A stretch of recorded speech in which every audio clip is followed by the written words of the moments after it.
कार्यकाल कितना है। पहले तो हमने देखा कि वाइस प्रेसिडेंट जो है हमारे वो श्री वेंकैया नायडू है, जो एट प्रेजेंट है हमारे वेंकैया नायडू हैं। क्वालिफिकेशन क्या होनी चाहिए? Must be a citizen of India, वो भारत के नागरिक हों, और जो उनकी एज है not be less than of 35 year of age, 35 साल से कम नहीं हो। Be qualified for a election as a member of the Rajya Sabha, Rajya Sabha की इलेक्शन के लिए वो पूरे तरीके से योग्य हों। And should not hold any office or profit under the government of India, और गवर्नमेंट ऑफ इंडिया यानी कि भारत सरकार या गवर्नमेंट ऑफ एनी स्टेट या किसी भी राज्य में वो लाभ के पद पर नहीं होने चाहिए।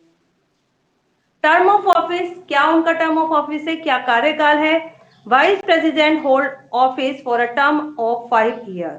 जो वाइस प्रेसिडेंट है वो अपने ऑफिस को संभालते हैं 5 साल के लिए, यानी कि उनका कार्यकाल है 5 साल। And he is eligible for री इलेक्शन, और वो री इलेक्शन के लिए एलिजिबल होते हैं कि वो दोबारा मतलब खड़े हो सकते हैं। The vice president may resign from his office before the expiry of the term by writing to the president, लेकिन अपना अपना टर्म एक्सपायर होने से पहले, अपना कार्यकाल पूरा होने से पहले, जो 5 वर्ष है ना उनका कार्यकाल पूरा होने से पहले यदि वो रिजाइन देना चाहते हैं, वो इस्तीफा देना चाहते हैं, तो वो उन्हें रिजाइन लेटर रिटर्न में प्रेसिडेंट को देना होता है। Removal from office, the vice president may be removed by the resolution of the Rajya Sabha passed by a majority of its member and agreed to by the Lok Sabha। कह रहे vice president को हम उनकी post से हटा सकते हैं राज्यसभा के रिसोल्यूशन, मतलब पास होती है मेजोरिटी, जब लोकसभा में मेजोरिटी से ये पत्र पास हो जाता है कि वाइस प्रेसिडेंट को हमें उनकी सीट से हटाना चाहिए या नहीं, अगर लोकसभा भी एग्री होती है तो ये प्रोविजन पास हो जाता है। कह रहे लेकिन there is no provision for impeachment of the vice president, लेकिन वाइस प्रेसिडेंट को उनकी पोस्ट से रिमूव करने के लिए इम्पीचमेंट का कोई भी प्रोविजन नहीं है, क्योंकि जब हमने प्रेसिडेंट को उनकी पोस्ट से हटाना था तो हमारे पास इम्पीचमेंट का प्रोविजन था। इम्पीचमेंट का प्रोविजन क्या होता है? इम्पीचमेंट मीन्स होता है महाअभियोग। महाअभियोग पास कर आर्टिकल 61 के अंदर ये दे रखा है। आर्टिकल 61 कहता है कि यदि प्रेसिडेंट में वायलेशन ऑफ द कॉन्स्टिट्यूशन, यदि आपके जो राष्ट्रपति हैं वो संविधान में जो कुछ भी लिखा है, संविधान के लॉज का हनन करते हैं, उनके नियम अनुसार काम नहीं करते, and acting against the provision, और प्रावधानों के विरुद्ध काम करते हैं, be remove from his office, तो उन्हें उनके ऑफिस से हटाया जा सकता है बाय द इम्पीचमेंट। इम्पीचमेंट के द्वारा महाअभियोग पास हो जाता है राष्ट्रपति के द्वारा, और फिर ये महाअभियोग को दोनों हाउसेस में पास करवाना होता है। लेकिन उपराष्ट्रपति को हटाने के लिए इम्पीचमेंट नहीं होता है। इलेक्शन फॉर वाइस प्रेसिडेंट, उपराष्ट्रपति के चुनाव कैसे होते हैं? The vice president is elected by an electoral college consisting of the member of both the houses of parliament. The vice president is elected, उपराष्ट्रपति चुने जाते हैं by an electoral college, मतलब निर्वाचक मंडल के द्वारा, जिसमें क्या क्या शामिल होते हैं? उस निर्वाचक मंडल में कौन होता है? Member of both houses of parliament, parliament के दोनों हाउसेज, लोकसभा के सदस्य भी और राज्यसभा के सदस्य भी। No state legislature is involve in इस इलेक्शन, लेकिन प्रेसिडेंट के इलेक्शन के अंदर हमारे स्टेट लेजिस्लेचर के कोई भी मेंबर शामिल नहीं होते, जबकि राष्ट्रपति के इलेक्शन के लिए स्टेट लेजिस्लेचर के मेंबर शामिल थे। लेकिन वाइस प्रेसिडेंट के इलेक्शन में स्टेट लेजिस्लेचर के मेंबर नहीं होते, बल्कि इसमें पार्लियामेंट के दोनों हाउसेस के सदस्य ही होते हैं। फंक्शंस एंड पावर, क्या क्या आप उपराष्ट्रपति की शक्तियां होती हैं और क्या क्या उपराष्ट्रपति के फंक्शंस हैं, क्या क्या काम वो करते हैं। The Constitution confers upon the Vice President the following power and function। हमारा जो संविधान है वो उपराष्ट्रपति को निम्नलिखित पावर और कार्य प्रदान करता है। The formal function of the President, president का एक नॉर्मल है। The normal function of the President, Vice President, उपराष्ट्रपति का एक नॉर्मल काम क्या है? Is act an as ex officio chairman of the Rajya Sabha, वो राज्यसभा के एक्सो ऑफिसो चेयरमैन होते हैं, राज्यसभा के चेयरमैन हैं जो राज्यसभा की मीटिंग को प्रेसिडाइज करते हैं। As chairman of the Rajya Sabha, Rajya Sabha के चेयरमैन होने के नाते ही रेगुलेट, जैसे कि लोकसभा में स्पीकर थे ऐसे ही राज्यसभा में वाइस प्रेसिडेंट हैं। He regulate debates and the proceeding of the house, उनका क्या काम है? डिबेट्स, वाद विवाद जो हो रहे हैं उन्हें चेक करना, and the proceeding the house, और हाउस को प्रोसीडिंग करना, जो नया काम हाउस में स्टार्ट हो रहा है उसको उसकी अध्यक्षता करना, and decide to order of the speeches, और जो भी स्पीचेस राज्यसभा में दी जाने वाली हैं उनको ऑर्डर करना, मतलब किस व्यक्ति को किस स्पीच के बाद बुलाना है, ये सब काम आपके उपराष्ट्रपति का है। He may adjourn the house in case of grave disorder, यदि ग्रेव डिसऑर्डर हो, बहुत ज्यादा अस्थिरता उत्पन्न हो जाए, तो जो उपराष्ट्रपति है, एडजॉर्न मतलब वो सभा को स्थगित कर सकते हैं, वो अभी कैंसिल कर देंगे फिर दोबारा करवाएंगे। अगर बहुत ज्यादा शोर शराबा झगड़ा उत्पन्न होने की स्थिति उत्पन्न हो जाती है तो वो उसे स्थगित भी कर सकते हैं। The vice president take over the office of the president under the following situation. Vice president जो है उपराष्ट्रपति राष्ट्रपति के पद को संभाल सकते हैं किन स्थितियों में? कभी कभी ऐसा होता है कि राष्ट्रपति बीमार हैं या राष्ट्रपति अपना कार्यकाल पूरा होने से पहले ही उनकी डेथ हो गई है, तो ऐसे में राष्ट्रपति की जो पोस्ट है वो खाली नहीं रहती, राष्ट्रपति के सभी काम उपराष्ट्रपति को करने होते हैं।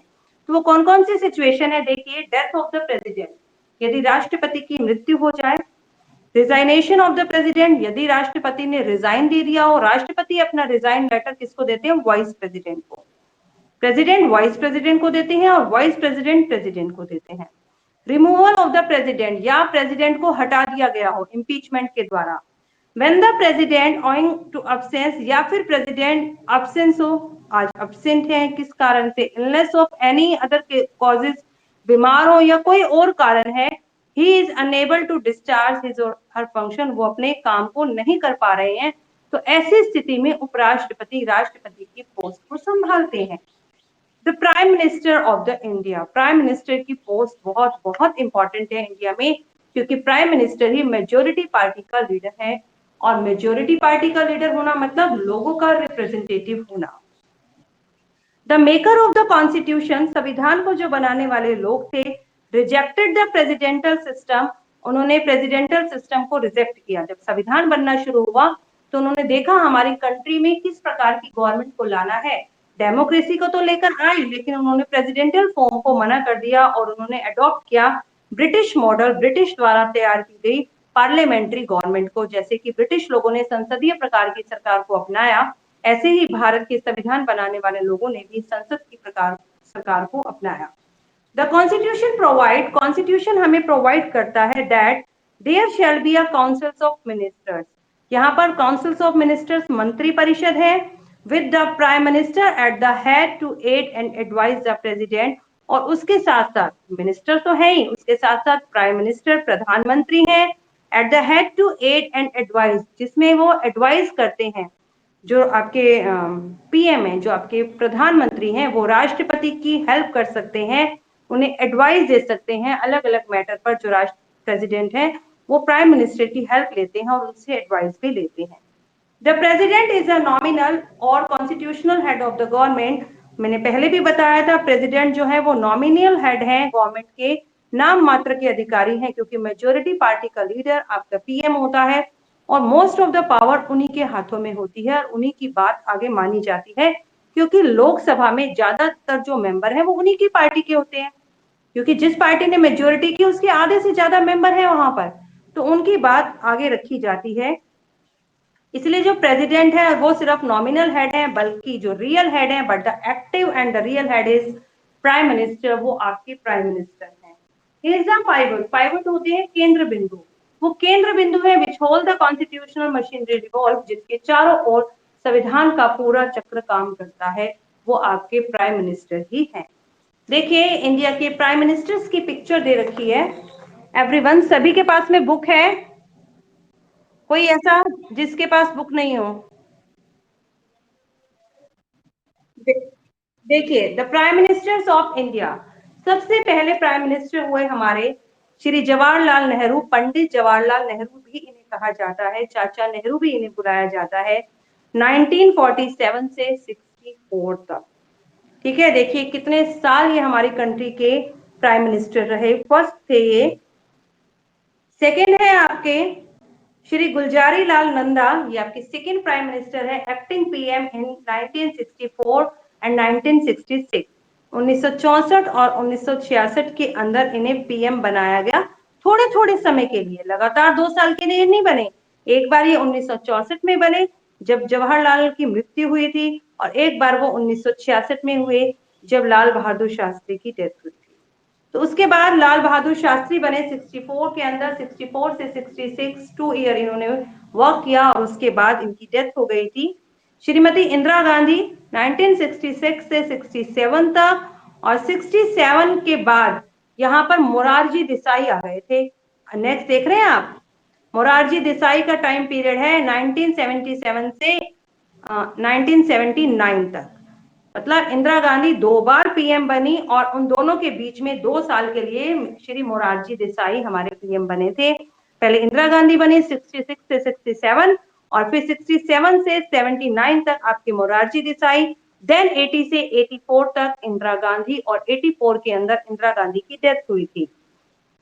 नेक्स्ट है श्री चौधरी चरण सिंह। चौधरी चरण सिंह बने 79 से 80, ओनली 1 ईयर। श्री राजीव गांधी 84 से 89, ठीक है। Shri Vishwanath Pratap Singh 89 to 90, only 1 year. Chandrashekhar, ये भी only 1 year, 90 to 91। Shri Narasimha Rao, इन्होंने पूरे 5 साल शासन किया 91 से 96। फिर श्री एच डी देव गौड़ा 96 से 97, ओनली 1 ईयर। श्री आई के गुजराल 97 to 98, एंड अटल बिहारी वाजपेयी, अटल बिहारी वाजपेयी जो है ये बीजेपी के थे, एंड 16 मई 1906 में ये प्रेसिडेंट बने। कब से कब तक? सिर्फ देखिए कुछ ही दिनों के लिए, देख रहे हैं आप, 16 मई से 1 जून तक, सिर्फ 15 दिनों के लिए ये भारत के पीएम बने। और उसके बाद 1998 में जब ये पीएम बने तो इन्होंने पूरा 5 साल राज्य किया, 98 से 2004 तक।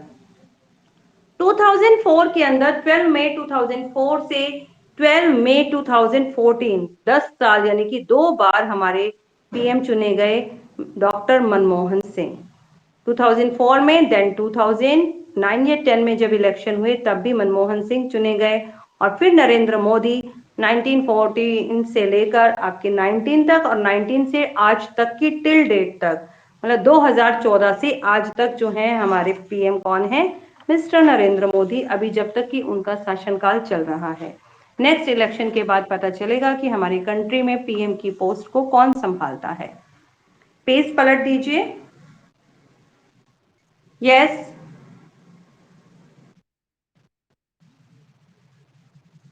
देखिए बेटा, अभी तक तो सबसे ज्यादा है जो आपके पंडित जवाहरलाल नेहरू, ठीक है। पंडित जवाहरलाल नेहरू 1947 से 64 तक, काफी लंबा टाइम पीरियड है इनका, ठीक है। Appointment of the prime minister, prime minister की अपॉइंटमेंट कौन कराता है पता है आपको? प्राइम मिनिस्टर को अपॉइंट कौन कराता है, उन्हें शपथ कौन दिलवाता है? प्रेसिडेंट, प्रेसिडेंट है ना। Yes, very good. The prime minister is appointed by the president, prime minister को नियुक्त करते हैं president, and the other ministers are appointed by the president on the advice of the prime minister. और बाकी जितने भी मिनिस्टर हैं वो प्रधानमंत्री की सलाह लेकर राष्ट्रपति उनकी नियुक्ति करते हैं। कैसे, वो देखिए। एक बार क्या होता है, जब लोकसभा के अंदर ये सभी मेंबर्स चुनकर आते हैं, उनकी पार्टी देख ली जाती है, किस पार्टी के सबसे ज्यादा मेंबर, जिस पार्टी ने हाफ से ज्यादा सदस्य होते हैं वो पार्टी मेजोरिटी में होती है और गवर्नमेंट उसी की बनती है। लेकिन यदि कोई भी पार्टी मेजोरिटी में नहीं हो तो पार्टी क्या है, अलायंस की बनती है, गठबंधन की सरकार बन जाती है, 2 पार्टी मिलकर बना लेती हैं। लेकिन अब जो हमारे मेजोरिटी में जो पार्टी आ गई, जो उसका लीडर होता है उसे पीएम बनाया जाता है, प्राइम मिनिस्टर की पोस्ट के लिए उसका सिलेक्शन हो जाता है, और उसकी नियुक्ति कर देते हैं प्रेसिडेंट, उसे अपॉइंट कर देते हैं। अब प्रेसिडेंट अपने ही सभी मिनिस्टर्स की, जितने भी उनके मेंबर्स थे जो चुनकर आए थे, उनमें से ही सेलेक्ट करते हैं कि किस को कौन सी मिनिस्ट्री दी जाएगी। किसी को अपने में से चुनकर देखते हैं, इसे हेल्थ मिनिस्टर बना देना चाहिए, इसे एजुकेशन मिनिस्टर बनाना चाहिए, है इन्हें फॉरेनर अफेयर्स देने चाहिए, इन्हें करेंसी का मैटर होना चाहिए। तो कुछ मैटर वो अपने पास भी रखते हैं, तो वो अलग अलग मिनिस्ट्री उन्हें देते हैं, और मिनिस्ट्री देने के बाद वो राष्ट्रपति के साथ डिस्कस करते हैं। डिस्कस क्या, क्योंकि जो डिसीजन ले लिया पीएम ने वो राष्ट्रपति मानेंगे, बस राष्ट्रपति को वो एक लेटर दे दिया जाता है कि ये जो व्यक्ति हैं इन्हें प्रेसिडेंट की पोस्ट के लिए मिनिस्टर्स की पोस्ट के लिए चुना गया है, देन जो प्रेसिडेंट है उसे उन्हें अपॉइंट करा देते हैं। In reality this is only for a formal power of the president. कह रहे हैं रियलिटी वास्तव में जो प्रेसिडेंट की ये पावर है सिर्फ फॉर्मल है, सिर्फ एक दिखावा है। सब कुछ तो हो गया पहले से ही, मेजोरिटी पार्टी ने अपने लीडर को तय कर दिया, वो तो पीएम बनेगा, बस सिर्फ पीएम ने अपॉइंटमेंट दिखाई। अब प्रेसिडेंट ने पीएम ने प्राइम मिनिस्टर ने पहले ही लिस्ट प्रिपेयर कर ली, प्रेसिडेंट ने सिर्फ उन्हें अपॉइंट किया। कह रहे उनका तो ये काम सिर्फ एक फॉर्मल हो गया, दिखावे का हो गया। But the prime minister is the leader of the party, लेकिन प्राइम मिनिस्टर जो है वो पार्टी का लीडर होता है, और कोalition यदि गठबंधन की सरकार हो तो उनका भी लीडर भी है। विच command a majority in the Lok Sabha, जिसकी लोकसभा में मेजोरिटी होती है, क्योंकि लोकसभा में आधे से ज्यादा मेंबर उन्हीं के होते हैं। And such in appointing the prime minister, कह रहे प्राइम मिनिस्टर को अपॉइंट कराना, and the president has very little power to making a personal choice. President के पास बहुत थोड़ी सी चॉइस होती है, मतलब पर्सनल थोड़ी भी क्या होती ही नहीं है, प्रेसिडेंट के पास कोई पावर है ही नहीं पीएम को चुनने की। पीएम को तो उन्होंने चुन लिया कि उन्होंने जो मेजोरिटी पार्टी के लीडर थे उन्होंने ही पीएम का नाम सेलेक्ट किया। Position and the powers of the prime minister, prime minister की क्या क्या पोजीशंस और क्या क्या पावर होती हैं। The positions, power and the role of the prime minister can be assessed under the following है। कुछ नीचे हेडलाइंस दे रखी हैं जिनके द्वारा हमें पता चलेगा कि प्रधानमंत्री की क्या क्या पावर है और प्रधानमंत्री किस प्रकार का रोल निभाते हैं। Prime minister and the president, देखिए प्राइम मिनिस्टर और president. The prime minister is link between the cabinet and the president. Cabinet मतलब पूरा मंत्रिमंडल, पूरे मंत्रियों की जो लिस्ट प्रिपेयर हो गई। अब मान लीजिए टोटल 50 थे और 50 में से 251 आपके मेजोरिटी पार्टी के होने चाहिए। 251 भी हो सकते हैं, 260 भी हो सकते हैं, 270 भी हो सकते हैं। इतने सारे जो मेंबर्स हो गए, अब वो सारे तो मंत्री नहीं बनेंगे ना, मंत्री तो उनमें से कुछ व्यक्तियों को चुना जाएगा। जितनी पोस्ट है, जितनी मिनिस्ट्रीज हैं, जितने मंत्रालय हैं, उन्हें उन मंत्रालयों में सेट कर दिया जाएगा, बाकी सिर्फ एमपीज रहेंगे। कुछ एमपीज ऐसे होते हैं जिनके पास डबल काम होता है, मतलब एमपी का काम तो करते ही करते हैं अपने क्षेत्र का, साथ साथ में उनके पास मिनिस्ट्री भी होती है। तो जो प्रधानमंत्री, अब एक एमपी तो जाएगा नहीं प्रेसिडेंट के पास, तो जो आपके प्रधानमंत्री होते हैं वो राष्ट्रपति और कैबिनेट के बीच में, मंत्रिमंडल के बीच में लिंक बनाकर रखते हैं, उनके बीच में कड़ी बन जाते हैं। The prime minister is the link between the cabinet and the president. The decisions of the cabinet, कि कैबिनेट ने क्या डिसीजन लिया, मंत्रिमंडल क्या डिसीजन ले रहा है, are convey to the president, को प्रेसिडेंट को कन्वे कर दिया जाता है, बता दिया जाता है through the prime minister, prime minister के द्वारा। ठीक है, इस तरीके से वो उनके बीच में लिंक का काम करते हैं। Number 2, it is the prime minister, वो प्राइम मिनिस्टर ही है, भारत के प्रधानमंत्री हैं, who keep the president informed on all the matters of the government. जो प्रेसिडेंट को गवर्नमेंट क्या क्या निर्णय ले रही है, क्योंकि गवर्नमेंट चलाने वाले तो प्राइम मिनिस्टर हैं, गवर्नमेंट क्या क्या काम कर रही है उन सभी के बारे में इन्फॉर्म करती है प्रेसिडेंट को। प्रेसिडेंट को बताने का काम कि गवर्नमेंट क्या काम कर रही है, क्या नया डिसीजन ले रही है, ये काम भी आपके प्रधानमंत्री का होता है। It is his या her duty to furnish such information regarding the affair of the government as the president may call for। कह रहे ये भी ड्यूटी आपके प्रेसिडेंट की होती है कि furnish such information। furnish मतलब होता है प्रेजेंट करना, प्रस्तुत करना, कि कुछ इंफॉर्मेशन को प्रस्तुत करना अलग अलग मामलों में, गवर्नमेंट के जो अलग अलग मामले हैं उन्हें प्रेसिडेंट के सामने प्रस्तुत करना भी किसका काम है, आपके पीएम का काम है। It is on the advice of the prime minister, और प्राइम मिनिस्टर की सलाह से ही द प्रेसिडेंट सम्मन, सम्मन होता है बुलाना, प्रेसिडेंट बुला सकते हैं। एंड प्रोरोग्यूज होता है स्थगित करना, टाल देना, थोड़े समय के लिए मीटिंग को टाल देना। The parliament and dissolve the Lok Sabha, की पार्लियामेंट को, पार्लियामेंट के हाउसेस को सम्मन बुलाना है, ज्वाइंट मीटिंग लेनी है या नहीं लेनी, या उसे स्थगित करना है, कुछ समय बाद लेंगे, ज्यादा बहस स्टार्ट हो गई तो, या लोकसभा को डिसॉल्व करना है, भंग करना है। ये काम भी प्रेसिडेंट जो है प्राइम मिनिस्टर की सलाह से ही करते हैं। In appointing and removing the high rank of official, बड़े बड़े जो उच्च अधिकारी हैं उनको अपॉइंट करना, रिमूविंग उन्हें उनकी पोस्ट से हटा देना, ये काम किसका है, the president also act and advice of the prime minister. और ये काम भी जो आपके प्रेसिडेंट हैं वो प्राइम मिनिस्टर की सलाह से ही लेते हैं। अब आप देखिए, प्रेसिडेंट कोई भी काम अकेले नहीं कर पा रहा है, इसीलिए प्रेसिडेंट को एक नॉर्मल हेड कहा गया है, जबकि रियल हेड तो कौन हो गए, आपके प्राइम मिनिस्टर। पूरी पावर तो उनके पास में ही है, उनको तो बस एक सिग्नेचर करना है कि ये काम हो गया, प्राइम मिनिस्टर की सलाह से उन्होंने उस काम को कर दिया, बस। Prime, yes.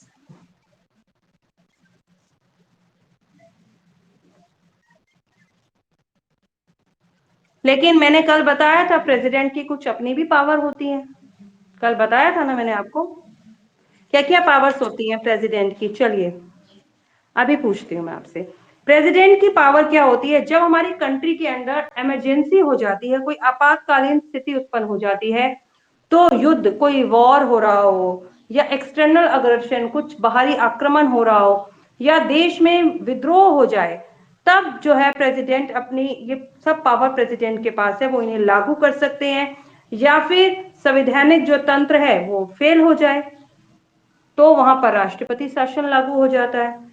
या देश की वित्तीय सुरक्षा को खतरा हो तो प्रेसिडेंट देखते हैं, ठीक है। और प्रेसिडेंट के पास कुछ और भी पावर होती है। कोई भी व्यक्ति को दंड मिला है, उसे मृत्यु दंड मिला है या सजा मिली है, उसकी सजा को माफ करना, उसकी सजा को कम कर देना, ये काम भी प्रेसिडेंट का है, ठीक है। कोई भी जो क्रिमिनल है उसकी, अब जब तक राष्ट्रपति अपनी पोस्ट के ऊपर है, उसके ऊपर हम कोई भी आपराधिक कार्रवाई नहीं कर सकते, ठीक है। और जितनी भी कॉन्टीजेंसी फंड है, मतलब आपातकालीन मुश्किल के लिए जो फंड रखा गया है कंट्री में, वो फंड भी प्रेसिडेंट की सलाह से ही हमें मिलता है, ठीक है। और कोई भी जो मनी बिल जब आता है ना लोकसभा में, मैंने आपको बताया था, मनी बिल सबसे पहले लोकसभा में आता है, तो राष्ट्रपति की सजेशन से आता है, राष्ट्रपति की परमिशन के बिना मनी बिल को लोकसभा में नहीं लेकर जाया जा सकता। राष्ट्रपति की भी काफी सारी पावर्स हैं। और बताइए।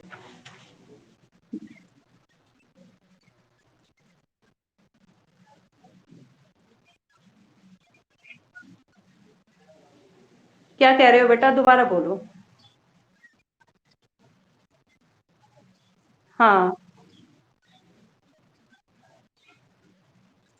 बस स्टेट क्यों नहीं बेटा, वो तो पूरी कंट्री के लिए काम कर रहे हैं, वो तो पूरी कंट्री के लिए कानून बनाते हैं। जो कंट्री ने कानून बना दिया, जो यूनियन गवर्नमेंट ने कानून बना दिया, जो प्रेसिडेंट तो देश के प्रथम नागरिक है, उनका निर्णय तो सभी स्टेट को मानने होगा। आप देखिए अपने स्कूल के अंदर, आपकी स्कूल के अंदर आपकी मैनेजमेंट है, आपकी प्रिंसिपल मैम है, और एक क्लास में क्लास टीचर है। क्लास टीचर ने अपनी क्लास के लिए कोई नियम बना दिया, लेकिन एक नियम प्रिंसिपल मैम ने भी बना दिया। अब दोनों के मिलते नहीं है निर्णय आपस में। मान लीजिए टीचर ने कह दिया कि आप लोगों का फाइन लगेगा 10 रुपीज, और प्रिंसिपल मैम ने कह दिया फाइन लगेगा 20 रुपीज, तो किसकी बात मानी जाएगी, प्रिंसिपल मैम की, क्योंकि उनकी पोस्ट मैम की पोस्ट से ऊपर है, ठीक है ना।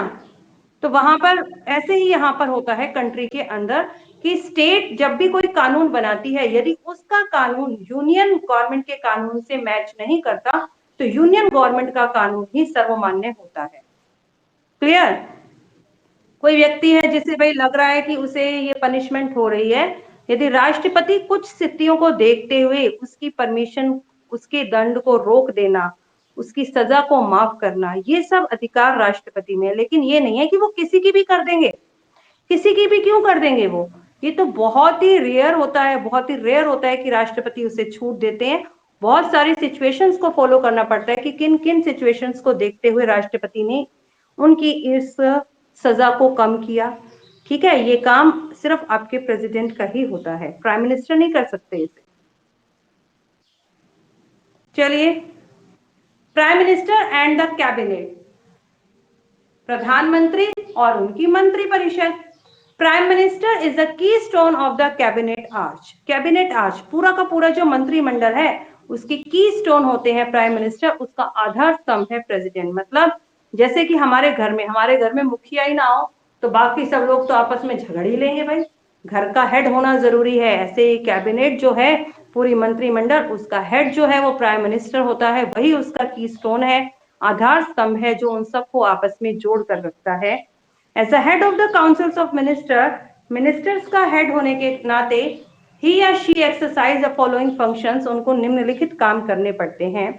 Number 1, the president appoint the minister, president appoint तो कर देते हैं मिनिस्टर को, एंड एलोकेट वर्क, एलोकेट्स मतलब बांटना, उन्हें उनके काम भी बांट देते हैं।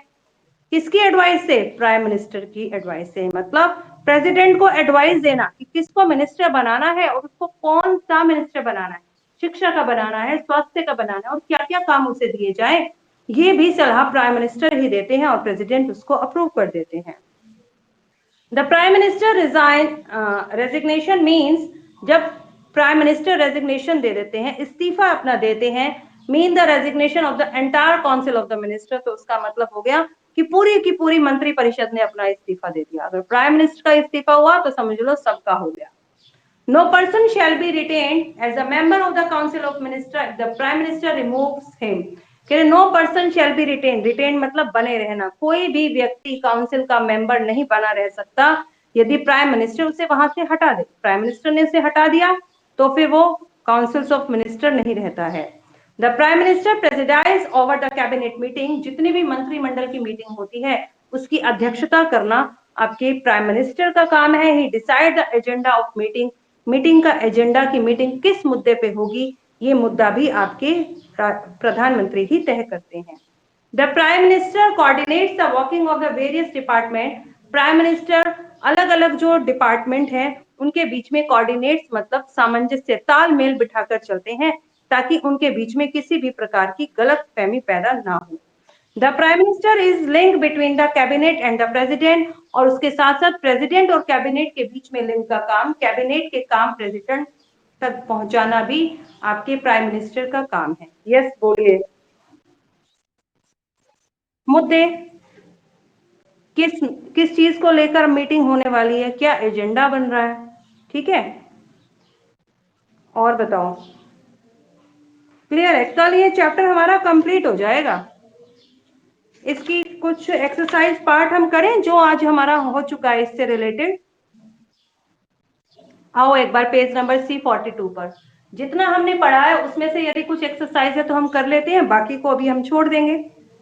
The president of India, Bharat के जो प्रेसिडेंट है कौन चुनता है उन्हें? Direct elected by the citizen, citizen के द्वारा चुना जाता है। बताइए, प्रेसिडेंट का इलेक्शन नहीं, इसमें आएगा, क्या आएगा बताइए। हम्म,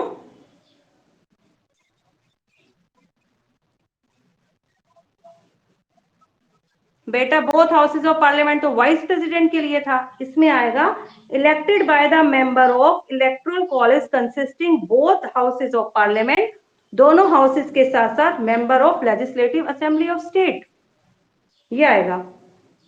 ये आपके प्रेसिडेंट, और अगर वाइस प्रेसिडेंट हो तो इसमें एंड के बाद वाली लाइन हम हटा देंगे तो आपके वाइस प्रेसिडेंट का बन जाएगा। जो है ना बी पार्ट, बी पार्ट तो वाइस प्रेसिडेंट के लिए है, और जो ए पार्ट है वो तो आपके एमपीज के इलेक्शन के लिए था। Number 2, which of the following is only president who have been elected to this twice post, कौन से प्रेसिडेंट थे जिन्हें उनकी पोस्ट पर दूसरी बार भी चुन लिया गया, 2 बार लगातार वो राष्ट्रपति रहे। कोई बच्चा बता सकता है? पीछे राष्ट्रपति का ना देखिए एक वो दे रखा है, मैं आपको दिखाती हूँ।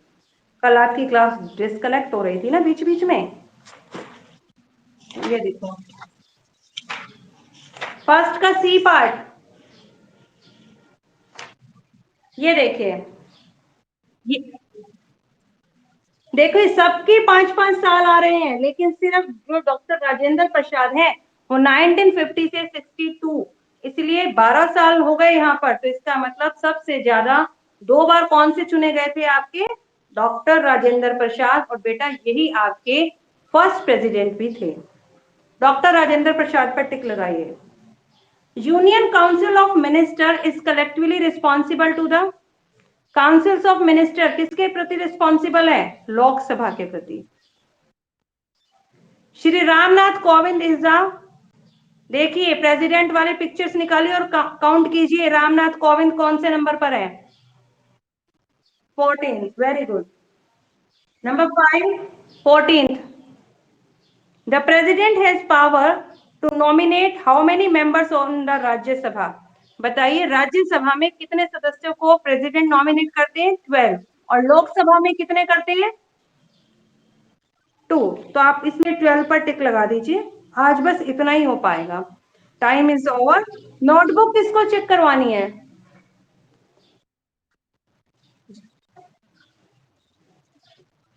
लोकसभा,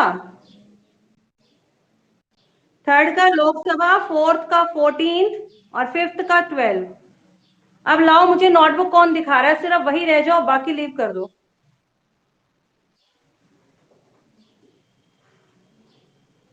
बाकी लीव कर दो, जिसको नोटबुक दिखानी है बस वही आ जाओ।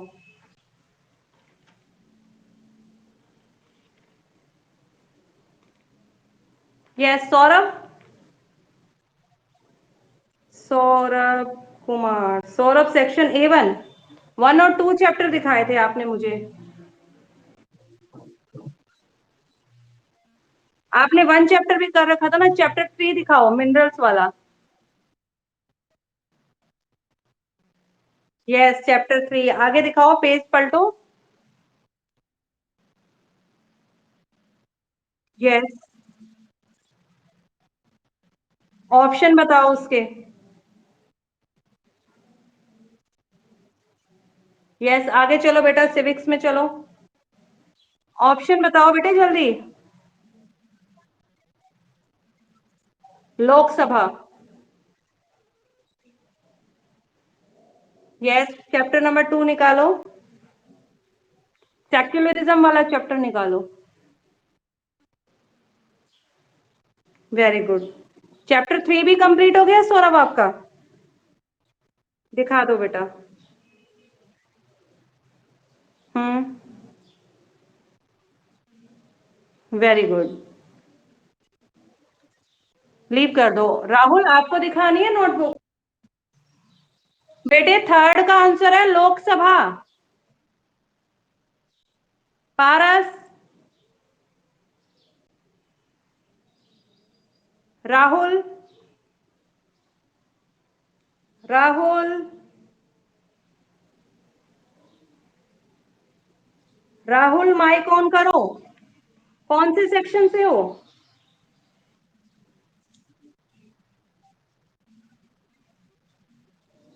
आप, राहुल, आप पिछले साल कौन से सेक्शन में बैठे हो, 7th में, वो बता दो। कैमरा ऑन कर।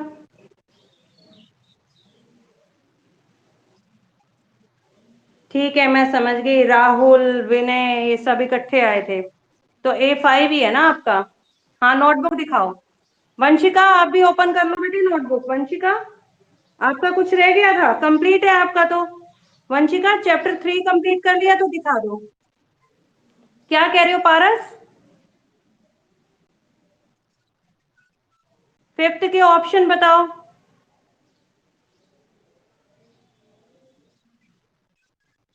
हाँ, जियोग्राफी दिखाओ राहुल, जल्दी करो बेटा। वंशिका, माइक ऑन करो।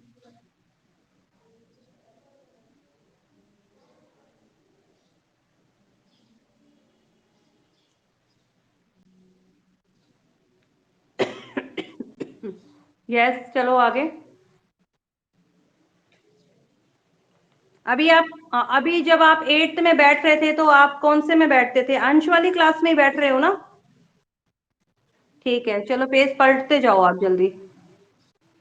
Very good. हाँ जी। 2 कंप्लीट था ना? चलो पॉलिटिकल निकालो। क्यों? तो आपके पास सिविक्स के चैप्टर हैं? चैप्टर है तो हाँ, कर लेना, कल दिखाना, ठीक है। ओके, लीव करो। वंशिका, आप दिखा रहे हो? वंशिका, राहुल लीव कर दे बेटा। वंशिका, वंशिका,